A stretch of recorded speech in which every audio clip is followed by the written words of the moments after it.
family. Thanks for tuning in. Peace to all the new family, all the new subscribers, all the new listeners. See, I made this channel for people who got eyes to see and ears to listen.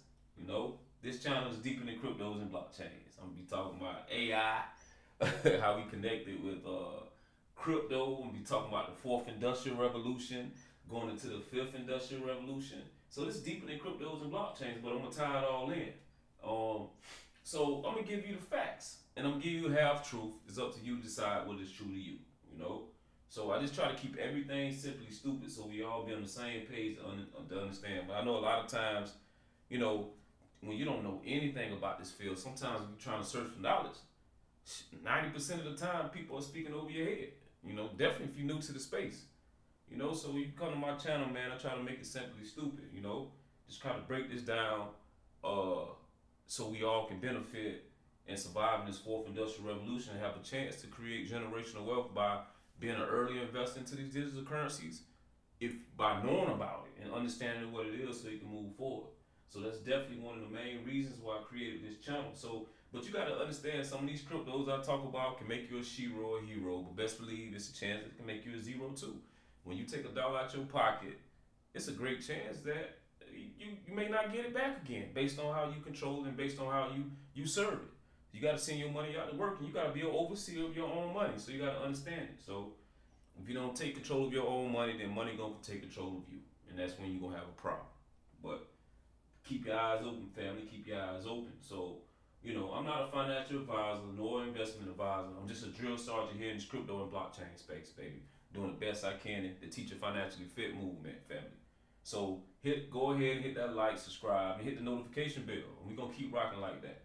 So I want to go ahead and go into this science on the Flare Network, and make you understand a little bit more what it is, family.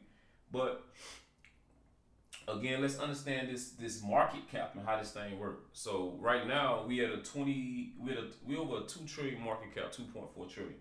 This is very important because it shows you all the money that's into the crypto market versus the rest of the other markets. That's just in crypto alone, right? This is not stock market. This is not your Nasdaq. This is not your New York Stock Exchange. It's not your all the Ameritrade. It's not none of this, family. This is just the crypto market alone right here. Okay, only 2.4 trillion. A very, very, very, very bearish compared to the bullish amount of market cap that's going to be in the next few years. And the cryptocurrency that I'm going to talk about today is going to play a major role in making this all happen. And I'm going to make it all make sense, family. So I want you to understand, if you look at my marker, here's is the dominance of Ethereum, right? Ethereum is something that connects the smart contract to the cryptocurrencies like Bitcoin and all the other currencies that's considerably used as a payment. So to understand what a smart contract is, that you have a currency, right? And you have to do business with a particular company. And okay, a game changer. So, and I want y'all to really, really understand the Ethereum and the gas fee. The gas fee is very high. Okay, understand that. You may not understand that now, but more I go into it, I'm gonna try to make it simply stupid on understand what is gas fee. So again, before I go into this, you got to understand we are in the fourth industrial revolution, where the New World Order is building a computer. They're building a supercomputer called the quantum computer, right? And the quantum computer, they state, is on Mars, okay, where it can't be interfered by pollution, weather pollution, or any type of pollution of the planet. Any type of natural disasters is always supposed to be secure, right? So now they got people like Elon Musk that has taken over NASA, and he's on contract to put all the nodes up into space. So cryptocurrency run off nodes in space off the satellites. That's where your cryptocurrency is. When they say going to the moon, they're talking about the technology is going on a node. So that's why you can be a validator, node validator. You control those transactions from a node. And that's all this stuff is, family. So don't make sure this stuff is not talking over your head. They just building the quantum computers, and from the quantum computer it has the satellites that runs from the quantum computer already that's in space, right? So you got to understand what Bitcoins is. Bitcoins can possibly be a motherboard, and you understand what Ethereum. Think of Ether.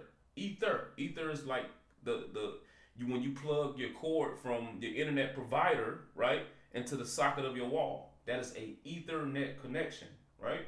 So that's what connect everything. You think of XRP as a processor company, a processing in your computer power. So just think about these things, family. Then you think about stuff like Safe Haven or the BAT token as a security that's for the programs. You know, family's things as simple as it come, and you understand they're building a quantum computer on our ass. You'll understand how to get rich off of it, family.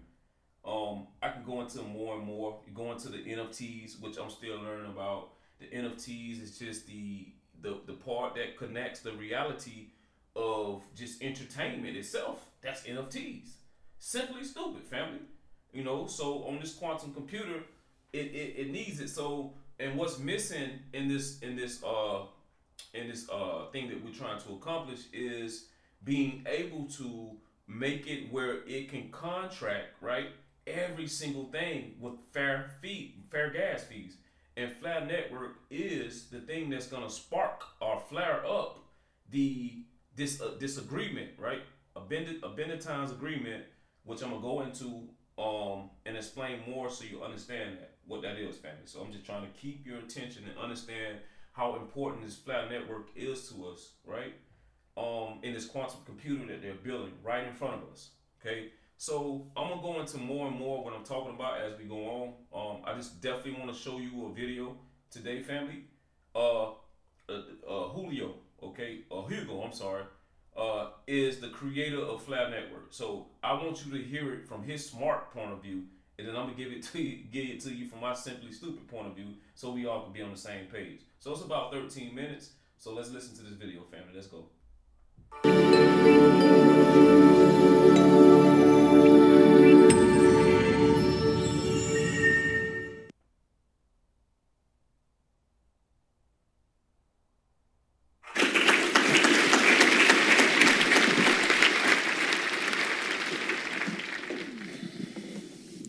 Good morning. It's a pleasure to be here. I'm going to try and talk today about what blockchain is useful for.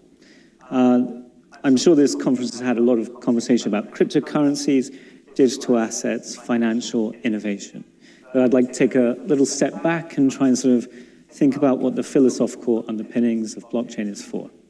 Then I'm going to look at sort of what kind of things we have so far and what's good and not necessarily what's bad. Then I'm going to look at the current approaches to sort of complex cooperation, what we're working on, and where we think the greatest impact is.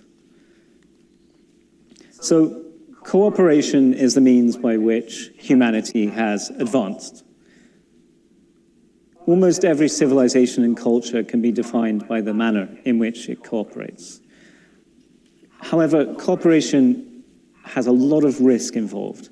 Cooperation between 2 or 3 people is quite easy. You can infer intentions of your partners, you can figure out whether they are trustworthy, and you can define suitable penalties for non-performance.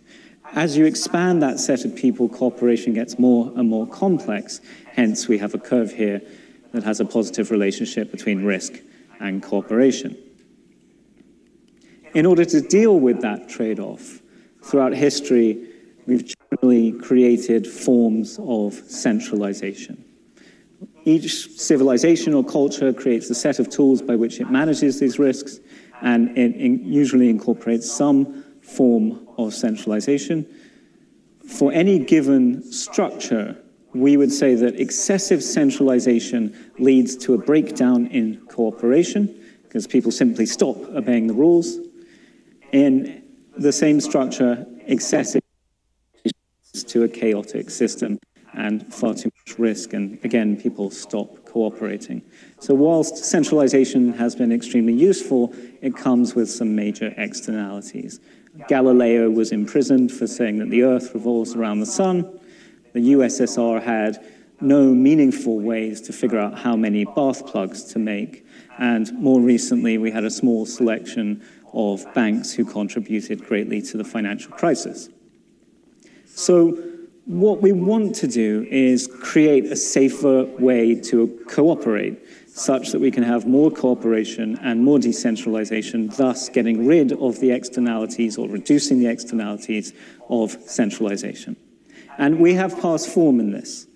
Democracy and the Enlightenment and the tools that they developed, such as freedom of speech, freedom of assembly, democratic participation, equality before the law, are all components of a consensus algorithm. In the internet and distributed systems and networks, we've created a new domain. It's extremely large, complex, international, and the systems we've developed so far to manage our interactions on that substrate, they have limited meaning. There are new risks, and we don't have ways to deal with it. So what we're trying to do in blockchain and distributed consensus is to try and shift the curve up and to the right in the same manner that democracy has done. Because currently, our interactions on this new domain are mediated by a small group of very large companies, and for good reason. It's immensely complex. But to give you an example, when you go to visit a website, you will often be asked to log in via either Google or Facebook. This is really just an example of very large companies taking on the role of government. Now, that in itself isn't necessarily the worst thing, but over time we feel it will create negative externalities. And I think in watching these very large companies absorb smaller companies all of the time, that we are reducing the possibility for additional innovation and development. So let's think about what each system of cooperation creates in the first instance. Almost always a unit of account, and this is why we've been talking about cryptocurrencies quite a lot. Now, it is a unit of accounts of gold, silver, seashells, or Bitcoin. They're very useful mechanisms by which to store the value of our work, and they reduce complexity for additional cooperation. The structure of each medium of account essentially underpins how the rest of the system will operate. If you have excess inflation, the system breaks down. So we would argue that in the current environment, the mechanisms by which units of accounts, payments, and money are transferred are pretty fit for purpose. On the XRP ledger today, you can transfer minute or vast amounts of value in seconds at a fraction of a penny. Using Interledger, which is essentially a decentralized form of FX, a decentralized system will come together to convert, route, and packetize your money to get to the right place at almost no risk. And if you don't want to be the product of large tech corporations, you can now buy content directly using micropayments from the creators. So we think that that system is pretty fit for purpose. It's cheap, it's inexpensive, it's scalable. However, money and payments are not excessively complex. So we want to create systems that allow for much more complex cooperation. As the number of parties increases, you have many more outcomes, many more variables, and the risks increase. So this graph is the mirror image of the graph on slide 1. As cooperation increases, safety reduces. So there are a couple of things, there are lots of risks in our industry, but there are a couple of things we're trying to deal with in general. The first is Byzantine fault tolerance. This is how to achieve consensus in the presence of a limited number of malicious actors. The second is Sybil resistant, where in an open system, one participant may be operating multiple computers. So the problem we're trying to tackle is how to create a safe substrate for cooperation with high performance. And that's quite a complex thing to try to do. So the existing systems that do it, and I'm just going to cover proof of work and proof of stake. Proof of stake is the algorithm that's sort of popular at the moment. They both use money to secure the system. Proof of work makes it essentially extremely expensive to take control of the system and write what you want into the ledger. Proof of stake means that you have to put up money to enter the system, and there are financial penalties for being a malicious actor. Both have their own centralization problems. Proof of work has a hardware centralization problem where there's very few people in the world that actually control the hardware that allow it to be operated. And proof of stake has the issue of how do you determine what is malicious behavior? How do you determine the appropriate sanction? But both of them, I think, have a slightly larger problem, which is if you just secure a network with money, that is incredibly inefficient. So let's just take the example of trying to build a business of the scale of Facebook, which is worth roughly $500 billion, on a network that is underpinned only by money for its security. So let's say you have a network like, some of those that are out there, one worth $4 billion. How do you secure $500 billion worth of value with a network secured by $4 billion? Because suddenly all of the incentives to be a good actor break down. And so we think that essentially what is currently existing is unscalable, and taken to its logical conclusion would be a massively inefficient use of capital and deeply regressive, especially given we actually have better ways to deal with it already in the existing world, and it's called law and sanction. So this brings us on to a structure of a network that has a more proactive way of dealing with security, federated Byzantine agreements used by Ripple and Stellar, developed, the main paper of it written by David Mazieres, the chief scientist of Stellar. Each participant in the network makes its own security decisions. They decide which other participant they want to trust. The collection of these decisions defines the network. And this makes it extremely hard for attackers to come into the system because they can come in and they can extend their trust lines into the network, but the network does not reciprocally trust them. So in order for the attackers to get trusted, they have to essentially persist on the network and be good, and then eventually get trusted. And for a reasonably sizable network, for enough people to do that, that's extremely hard. Plus, when they are shown to be malicious, the network can immediately move away from them and drop them in their trust sets. So it's a much more proactive way of handling how we do consensus on a distributed system. The one issue is that the existing implementations do not currently support smart contracts, which means that they don't really give a mechanism by which we can cooperate in a more complex manner. So this brings us to the Flare network. Flare is the first Turing-complete federated Byzantine agreement protocol, meaning that it supports smart contracts. It's fair, asynchronous, and leaderless. And we think it provides a really safe, fair, useful, and hopefully scalable substrate for interoperability. Our first implementation will be a smart contract network that is powered by Interledger. We won't be launching a token immediately. We will be creating a smart contract network that you can essentially come to and pay for your computation in any arbitrary crypto. So that's quite a fun and interesting approach. Now, lastly, I just want to deal with where I think, personally, this is a personal view, of where you can maximize the impact of what blockchain is doing. Most of the people in our industry are looking at finance in the West, doing these kind of things which frankly already have relatively high levels of protection, are relatively competitive, and function quite well. It's not to say that what people are proposing isn't a great idea. They may well be, but we just think there's other areas that will probably benefit from blockchain first. And to give you a good example, we try to look for places, industries where there are very high power concentrations. So there's over 1 billion farmers in the world, probably many more.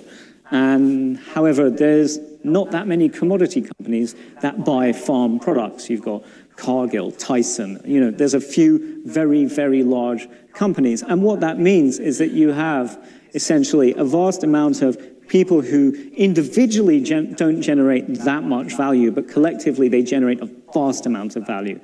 And however, they are all individually, they don't have much pricing power against very large incumbent corporates. So we think that, where cooperation could be extremely useful is in redressing that balance and essentially allowing these people to form what many people would call cooperatives. However, cooperatives suffer massively from centralization issues, but essentially a substrate for them to cooperate in a voluntary manner. And that's really what we think blockchain is useful for. So thank you very much, and I really look forward to your questions. All right, now peace, family. I'm just gonna break everything that he said down, just in a simpler way. If you didn't get it, let's just go with this and this. I'm gonna just give you this real simple. Flat Network, right, is gonna unleashing value, right? 65%. That's huge. Out of 100%, 65% of the total of the value of blockchains, right? Tokens is accessible to a decentralized application. That will change it. Okay. The simplest way to say that, right? Out of 100%, 65% of those technologies that's on a DeFi level has yet to even come into play, has yet to be even used. So think about Flat Network connecting that on an XRP ledger. Okay? Flat Network and XRP is in bed together. Okay? So just keep that in mind. Okay? Now, Flat Network was kind of a screenshot of XRP on 1212. So you can say it's an airdrop of it. We know that Bitcoins was made for payments, right? And the only thing that can come close to Bitcoins, what Bitcoin trying to accomplish, is XRP, right? XRP wants to take over your big banks. XRP has the ability to already do like the Swiss banks and all the central banks. I think we know that by now, and that's what the new family should understand, right? But XRP is not connected to any smart contracts as we know it, right? Like Cardano used to be connected to the Ethereum smart contract, right? That's how you do business, right? A lot of these cryptocurrency has to do business with Ethereum. Uniswap have to do business with Ethereum. KuCoin used to do business with Ethereum. Crypto.com has to do business with Ethereum. Coinbase has to do business with Ethereum. And we all know about the Ethereum high gas fees. Okay? Now I'm gonna explain the connection of what Ethereum is right now and Ethereum virtual machine. Okay? There's a whole nother part of Ethereum that the Flat Network is gonna take over. So all these exchanges, right, that's on the regular Ethereum will eventually be on the virtual machine, which is based upon what? Flat Network. So let me explain that a little bit more. Okay. So now you're gonna have the current F access. So basically understanding what this is that Flat Network has the capability. See, Flat Network is not in competition, even with Ethereum. It's not really in competition with them. The Flat Network is not in competition with no cryptocurrency. Why? Why you say that, Red Dead? Because I say that because it's like if you think about it as it's a big market that's able to put everything on it, right? And it gives every cryptocurrency in the world ability to have the same low gas fees. So it can take on any cryptocurrency. And all of them are able to use their product on the Flat Network ledger. So what that means is, think of Flat Network is a land, but when XRP come there, when Litecoin, when Dogecoin come there, you're gonna use the token of Flat Access, right? But it's gonna be doing business as XRP, doing business as Litecoin, doing business as Stellar Lumens, doing business as Dogecoin. So the companies are not giving up they're not giving up who they are, but they're gonna use Flat Network for the Benetton gas fees, right, as a doing business as. So that's why you look at it as the Flare assets, because these cryptocurrencies can go use the Flare ledger, right? It can use that ledger, and so it can take advantage of those smart contracts. So now, just going back up to these handful right here. So basically, it just tells you that these things can be currency, and I'm gonna show you that the Dogecoin is a currency, XLM is a currency, XRP is a currency, Litecoin is a currency. Okay. Now, why you don't see something like Ethereum up there? Because Ethereum is not a currency. But remember, Ethereum is like an Ethernet. It's a contract that connects cryptocurrencies to do business as. Okay, which is the same thing that Flare Network can do, and plus more. So I want to make sure you understand that, right? So these are other things that Flare Network that's introduced into Flare Network. The first time complete a FB, and that's just a federal bending time network. That just explains what the gas fees. And for Flare Network, what smart contract would be the gas fee. See, that's what make it works. Everything has an ecosystem. So Flare Network would be the native token, right? That anything can come use, right? To build on it to take advantage of the smart contract, just like Ethereum. Like people can use Ethereum as a smart contract. People can use Ethereum as liquidity on side chains. On smart chains like Uniswap, stuff like that. You know, you can use that Ethereum liquidity. You can switch back to Ethereum. So, but we all know the gas fees is ridiculous. Okay, so now this brings scalable. It's not based on native tokens. So that means that, like again, the other cryptocurrencies can use it as the native token, but not give away they rights to Flare Network, but basically to kind of use it as a doing business as. So that's the easiest way for me to explain that. So now let's go to what I was spoke earlier, is the integration of Ethereum virtual machine, right? So let's see what that is. Where do I have it? Let's see. I got it here somewhere. Okay, let's go to the integration right here. Now, Flare Network distributes a network that integrates the Ethereum virtual machine. So basically, it converts smart contracts into instruments that computers can read, which can enable the network to run tuning complete smart contracts. So it's doing the same exact thing that Ethereum is doing. So Ethereum is just basically going on the Flare Network as a virtual machine. So everything that's on the Flare Network, everything that's on the Ethereum network will eventually you go as a virtual machine on the Flare Network. So that's why I say Flare Network is the most important cryptocurrency that would ever hit a market cap. Now, when this thing launch, family, I just want to make you guys understand. Right now, we're at 2.4 trillion. And that's, I think, if not mistaken, that's an all-time high. So there's a history and herstory that none of us have ever seen. Even the big bull run they talk about in 2017. Oh, the great 2017. That was only like 700, 800 billion. So now you got a cryptocurrency like Flare Network that comes in, family. This is peanuts. Listen, that means Flare Network can connect derivatives, the stock market, the NASDAQ, every single thing outside of cryptocurrency in a centralized way and a decentralized way. And I'm going to explain that as I go on. So let's go back to what I have here. I just want to just kind of read over again the virtual machine. I know I skipped to the integration, but I was wanting to go to it. But if I have to do it again, you have to take this in and understand. Flare Network is a network running on the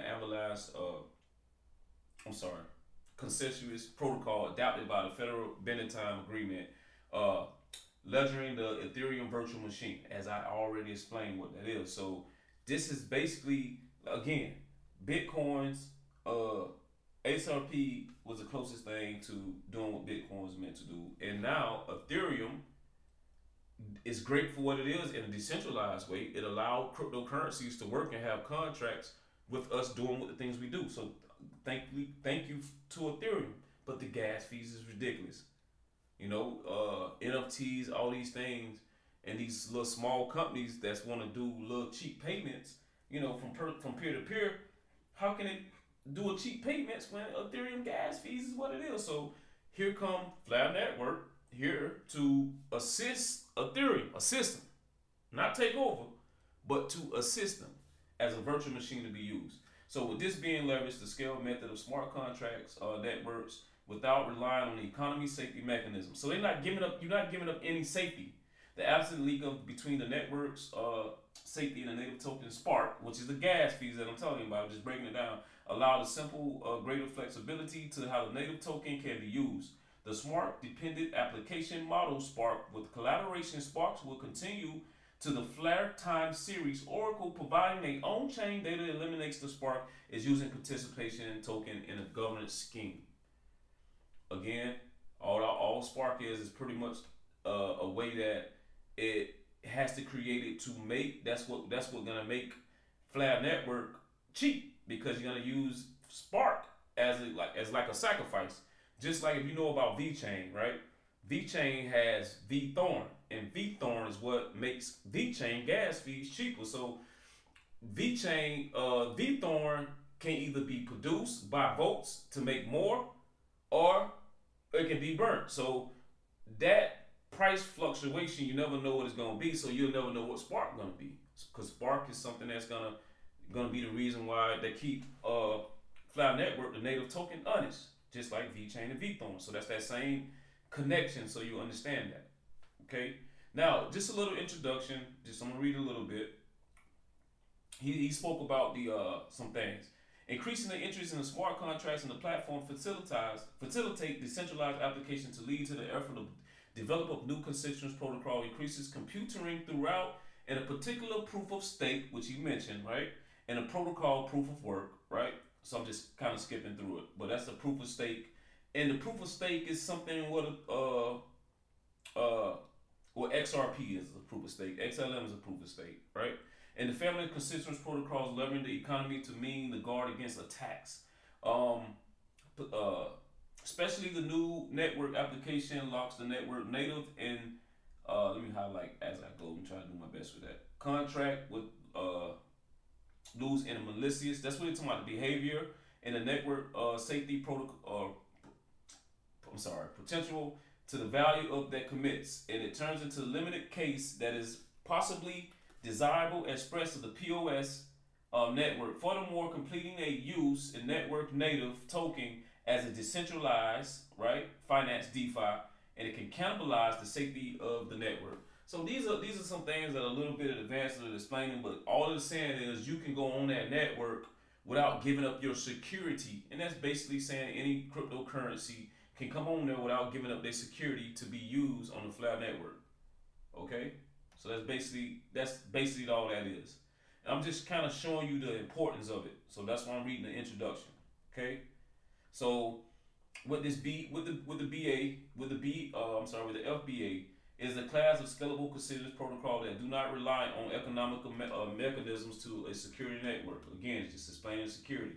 Flat introduced to such iteration tuning into a FBA protocol. The Flat Network is tuning to complete a smart contract platform based on the Avalanche protocol and the FBA settings, integrating Ethereum virtual machines, right?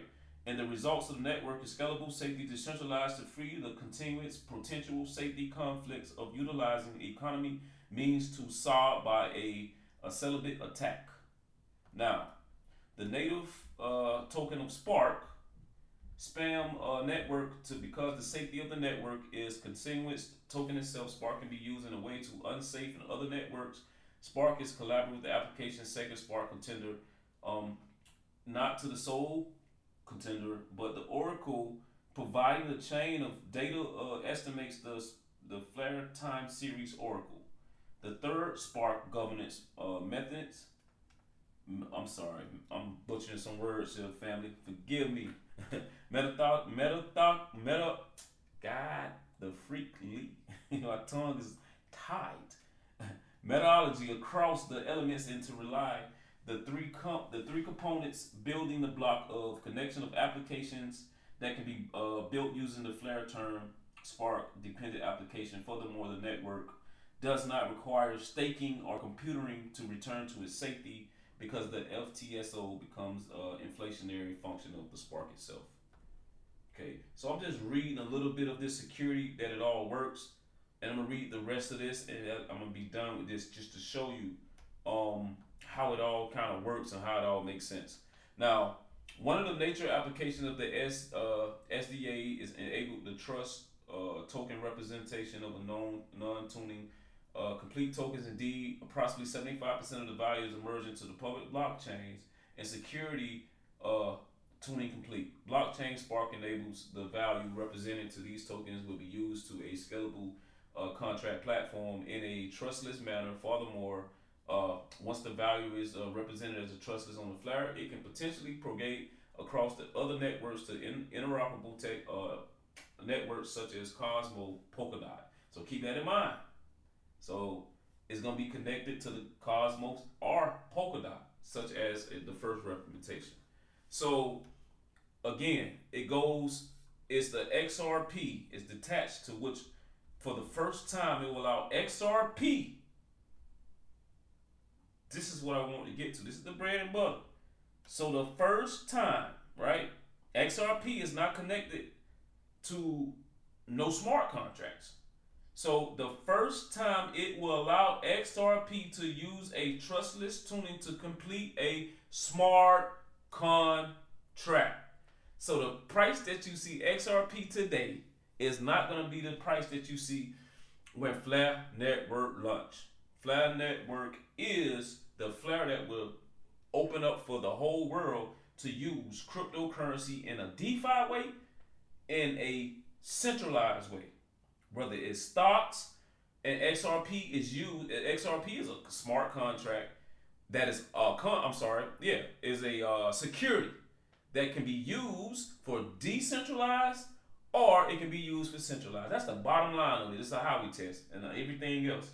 So this is the more to the story that I want y'all to get. It will make XRP be what it was designed to be once it is launched.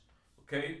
This document proceeds as the following. Section 2 introduces Flare Network consensus mechanism to update the specification of the Spark token that will, like the master for potential in series of other tokens, application and fourth Flare Times Oracle represents the governance of the network to discuss whether Spark token holders will vote modification network parameters and final present the Flock Foundation to the structure to aim towards advancing networks helping to implement the certain governments and decisions to transparent, the neutral, and naturally reducing the permits and crucial and is designed for the Spark holders, and it does not perform expectations. So I read all that just to read the most important part, that it will connect XRP for the first time. So if you want to read this is just an overview that I kind of read through, and it'll show you how important Spark is to the whole crypto market, whether it's decentralized or whether it's centralized. So this is very important. I went over how it's gonna integrate the Ethereum virtual machine. So everything that's on Ethereum platform now, everything that's on with Ethereum is gonna merge into Flare Network. So now here's another thing that you gotta understand that's first on the Spark. The Flare Network is the Flare Finance. Okay, Flare Finance is the first on it. So what do Flare Finance has to do with the Flare Network? So it brings a few products. It brings Flare X, and it shows you, and it shows you right here. It already telling you what are the currencies, right? So Flare Network will be used as a currency. XRP will be used as a currency. Litecoin will be used as a currency. XLM will be used as a currency. Stellar Lumens will be used as a currency, and Dogecoin will be used as a currency right here in your face, family. So just keep that in mind. You can go to Flare Network website. You can find all this just to look at it, family. So I'm just showing you the importance of it, of all this stuff. It shows you the governor. It shows you the key of the Flare ecosystem. It shows you the power of steering the future in the hands of the holder themselves. So your voice matters. Okay? It shows you their mission. Our mission is to deliver a truly unique, decentralized experience throughout the product of DeFi products in the ecosystem geared towards delivering the power of finance itself back to the users. So make the change happen, family. So that's the Flare finance and all the products that it provides. Okay, it's the first DeFi platform built on the Flare network, family. Let's go. Institutional grade DeFi, and it's harnessing the true potential of the Flare network, family. Flare network is the most important cryptocurrency to come out that has never happened before. No one has seen it. No one has seen it. Okay, this cryptocurrency Flare was lucky for us as early investors into XRP. It is something that we're gonna get as a screenshot, family, from 1212. So, man, it doesn't matter. Like XRP in the long term, you don't need a lot of XRP in the long term to be successful. So, but this particular token here is going to be a game changer in so many ways. Okay. Now, this is just an overview. If you want to see an overview of the Flare finance ecosystem, then you can. Okay, they have a PDF that you go. It's going to show you the XRP you receive. XRP goes to Flare, right? Which bring everything else. Your Litecoin, your Stellar Lumens, your Dogecoin, XRP again. And also one of the new partners was XDC. And I'm going to go over a few more to end this up. So again, you can see the whole ecosystem, how it works. See, they're not losing their name, they're just putting Flare in front of it. So all that just means Flare Dodge, Flare Litecoin, Flare XRP, Flare XLM, Flare that's Y Flare, and Flare itself, and it shows you the whole ecosystem, how these things are gonna be ran down, family. This is a game changer. It shows you all the products, Flare X, Flare Farm, Flare Loans, so Flare Mutual. And what's important about this, family, is going to show you how it's going to be used in a centralized way, and it's going to be used in a decentralized way.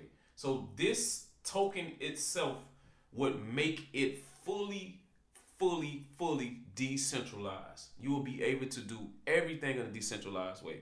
So this cryptocurrency gives the ability to any platform to become its own monetary system. Like I said, Facebook. Facebook can use this cryptocurrency and build on the Flare network to where, you know how many billions of people that's on Flare net on Facebook. So if Facebook had their own native token, you know how many people are gonna get the Facebook token because they own it every day, and they're gonna be thinking that they're making a great investment?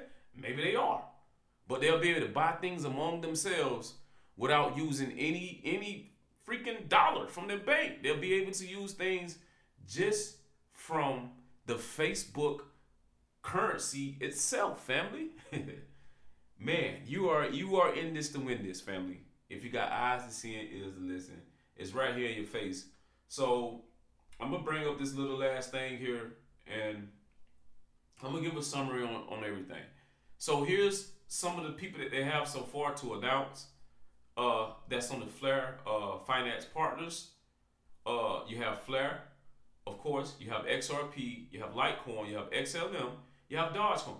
These are currencies, family. These are gonna be somewhat of a stable price. Okay. Now you're gonna be using these to buy things. It's right in your face.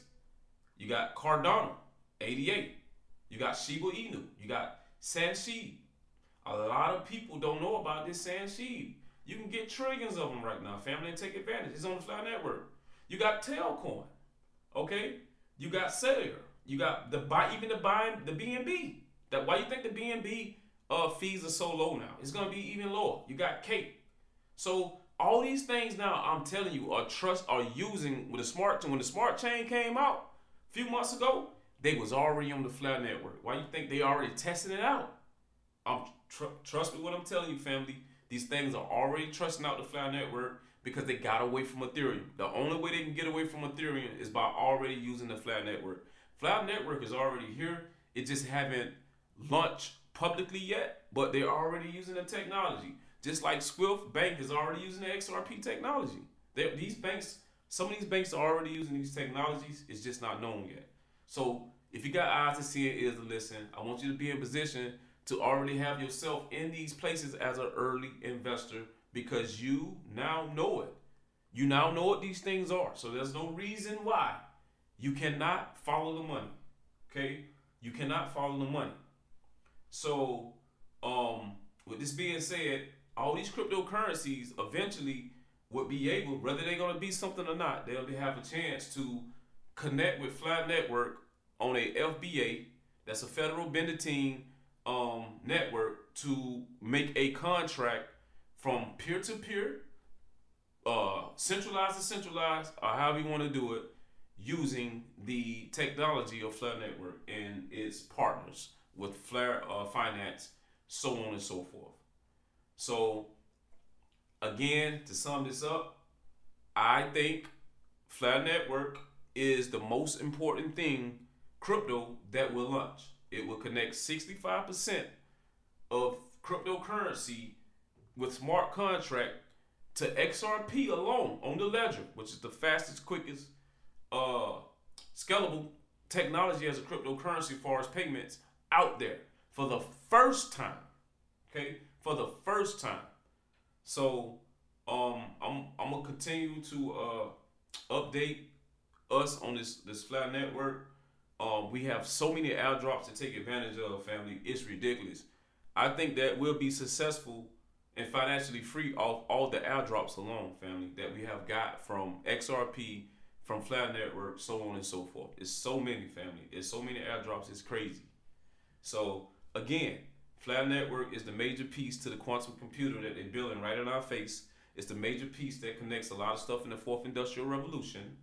And man, if it launched this month, which I'm hoping if it launched this month, family, we're gonna see a bull run like we've never seen before. No one has never seen before, because no one has yet to experience this type of thing, because XRP itself has not hit its all-time high, and everything else that's on the Flare network, like I just mentioned, that's connected on the Flare finances, notice none of those tokens have did anything yet, because they're waiting on Flare network to fully launch. And once it fully launch, look out for all these cryptocurrencies that have been suppressed by Ethereum high gas fees. That's not on the virtual machine. That's not on Ethereum 2.0.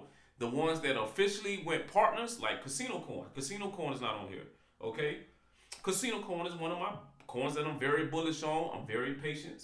I'm waiting. That is a hard one for me. And I understand that it's on the Flare network. And I understand that Casino Coin has cornered the casino market. I understand that Porn Rocket has cornered the adult industry. I understand that cryptocurrency like XLM, XRP has cornered the banks. Cardano has cornered the banks of out of country, Africa, Asia, all these places like that. They have cornered it. So, and all these things on the Flare network, this is not by coincidence. I think Litecoin and Dogecoin will corner the American market as far as payments, like your Walmarts, maybe your Amazons, stuff like that. I think Litecoin and Dogecoin has cornered the American markets. And Tailcoin, someone mentioned that it's like a Western Union. I thought about it. It could be that type of thing for your phones, like a Western Union, and it's true. So we have a lot of more information to come out. You should be happy. You should be bullish on Flare network when it launched, and you should be happy and bullish on the things that is already they saying they're in bed with, family. So that's been my theory on the Flare network, and you've been rocking with your boy, Red Dad, Blue Dad, aka Financial Freedom Fighter, aka Time Club Smash. So a lot more energy to come, a lot more breakdown to come. So definitely please hit the like button, hit the subscribe, hit the notification bell, baby, and rock with your boy Red Dad, Blue Dad. And that's it, family. And I'm leaving with that energy. Yeah. Let it go.